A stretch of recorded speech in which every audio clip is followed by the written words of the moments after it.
ये क्वेश्चन बहुत ही अच्छा है, इस क्वेश्चन को अपने नॉलेज में भी रखना। आपसे कह रहा है can the displacement B greater then the distance travelled bye an object. तो यहाँ पर डिस्प्लेसमेंट और डिस्टेंस का जिक्र चल रहा है।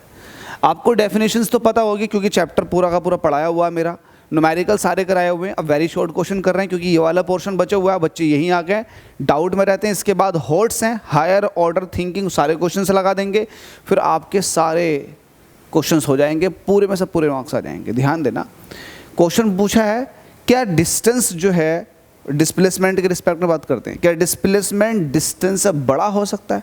तो पहले एक नज़र जरा ये देखिएगा डिस्प्लेसमेंट कहते हैं किसको है। अगर आप ए पॉइंट से घूमते घामते यहाँ पहुँच गए बी पॉइंट तक, तो जिस एक्चुअल पाथ पर आप चलकर गए हो ये कहलाता है डिस्टेंस।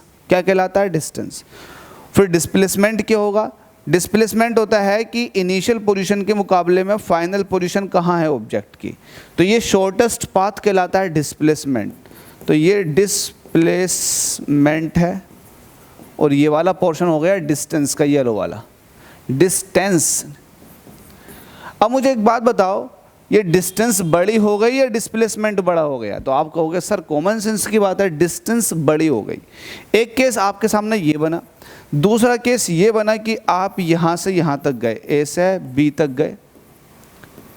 अब मैं आपसे पूछ रहा हूँ कि डिस्टेंस बताओ, तो आप कहोगे सर ये डिस्टेंस हो गई।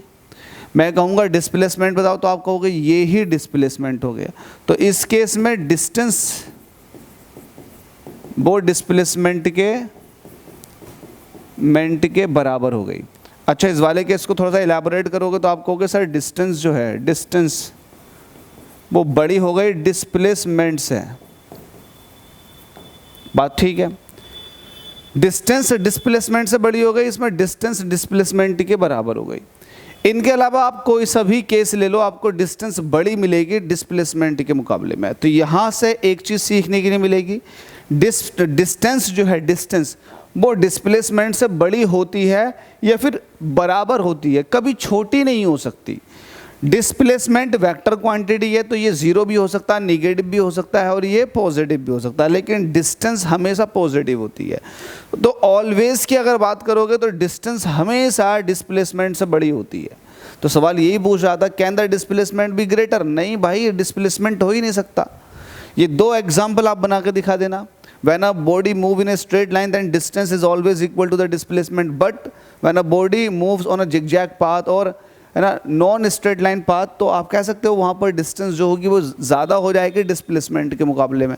तो ऐसा कोई केस नहीं है, there are no such case in which displacement must be greater than distance. कोई केस है ही नहीं ऐसा। जब नहीं है तो भाई ध्यान दो, इसका क्या हो जाएगा आंसर कि डिस्टेंस जो है वो हमेशा डिस्प्लेसमेंट से बड़ी हो सकती है, बराबर हो सकती है, लेकिन कभी उससे छोटी नहीं हो सकती।